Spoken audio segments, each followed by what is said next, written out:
જોઈ રહ્યા છો KP news channel. Editor in chief Rafiq શેખની સાથે.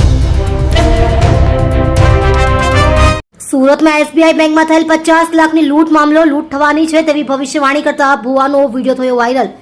બેંક લૂંટાશે અને આરોપી નહીં પકડાય એવી ભવિષ્યવાણી બોલ્યા હતા. આ વિડીયો સોશિયલ મીડિયા પર વાયરલ થયો છે. તમે જોઈ રહ્યા છો કેપી ન્યૂઝ ચેનલ રફીક શેખની સાથે.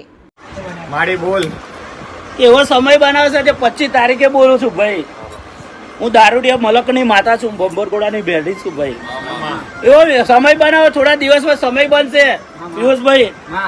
કોઈ એવો ફોન આવશે, પેપરમાં આવશે, ન્યૂઝમાં આવશે કે કોઈ બેંક લૂંટાઈ ગઈ, પણ એ બેંકનો ચોર હોય નહીં મળે. હું મેળી કહું છું જગતમાં. મને આટલી અધોની આલી છે, બધું પૂરું થઈ ગયું છે રાજભાઈ. જે હું રવિવાર બોલી છે બધું બનાવ્યું છે જગત ની અંદર. હજુ 7મો મહિનો આવશે અને 8મો મહિનો ઉતારતા પૂર ના લાવું તો મારી મેડીનું વેન છે. કમ પૂર લાવવાનું છે મને જીગા ખબર છે કે આજે મારું ધર્મ બંધ કરી દીધું છે લોકોએ. આજે મારા મંદિરો બંધ કરાયા છે, પણ એ મંદિરના દરવાજા જો પાણી ના છલકાવડાવો તો મારી મેરડીનું મેન છે ભાઈ.